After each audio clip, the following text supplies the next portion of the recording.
Hey there filmmakers, my name is Zach Mayfield and welcome to my channel. Blackmagic just announced the Ursa Mini Pro 4.6K G2. Their camera titles are getting longer and longer as time goes on. Now I don't have the camera because it just came out yesterday, but I do plan on renting one as soon as they get one here in Nashville so I can get some test footage and stuff.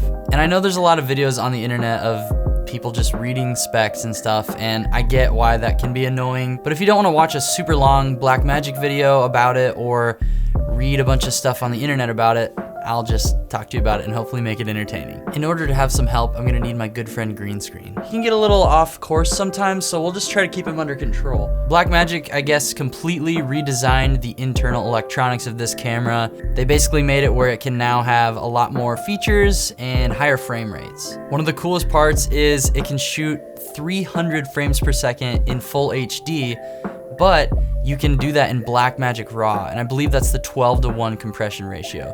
So that's still gonna look super good at that really high frame rate. That'll be really cool for creative stuff. And speaking of Blackmagic RAW, they also just announced that the Pocket Cinema Camera 4K now has Blackmagic RAW.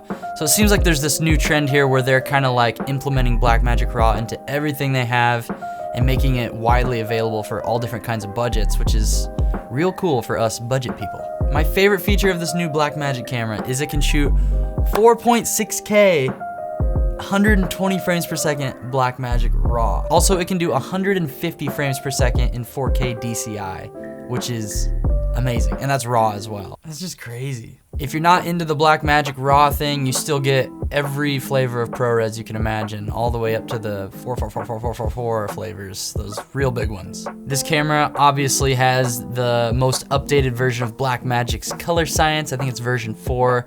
So it's gonna look nice and cohesive with the little Pocket Cinema Camera 4K. Another thing Blackmagic is doing a lot now, which is cool, is making cameras able to shoot their files over to a USB drive. They did that with the Pocket 4K, and now it's on this Ursa Mini 4.6K G2. It's like Gatorade, it reminds me of Gatorade. This camera comes with an EF mount standard, and also this EF mount can electronically communicate with all EF lenses. And they've also added a push to focus feature, just like the Pocket Cinema Camera 4K. But you can also get a different sort of mount for this camera, you just have to buy it separately. What is insane is this camera is $6,000, $5,995, something like that. It just blows my mind because I'm imagining cameras like the Canon 1DX Mark II, which so many people still rave about, and I don't get it.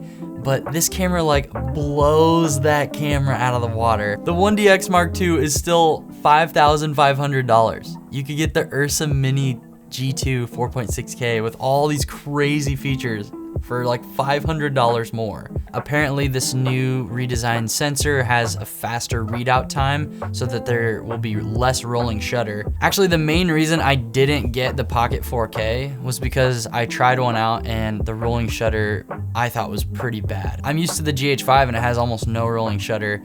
And when I used the Pocket 4K, I couldn't get over the jello effect. I don't know how the original Ursa is, the Ursa Mini 4.6, but this new one is apparently supposed to have a faster sensor readout time, so it should have very limited rolling shutter. That's some specs for you guys. Hopefully this was entertaining for you. If you like my channel, consider subscribing. If you really like my channel, consider becoming a patron. Down below, there's a link. That's what basically keeps me alive, so I would appreciate it. Okay, we're gonna read off my patrons really quick before my audio recorder dies. Tony Stanton, Kyle Schaefer, Hannah Markley, Jason Hackworth, Andrew, Michael Mayfield, Kevin Johnson, Devin Nicole, Brandon Anderson, Christian Reddle, Noah Watson, Elisha Ruman, Thought Ray, Brandon Steger, and Michael Weeble. Thank you guys so much for making this channel possible. Thanks for watching my videos. I have a Sony a6400 review coming very soon, so stay tuned to the channel for more camera stuff. Thank you so much for watching. See you later.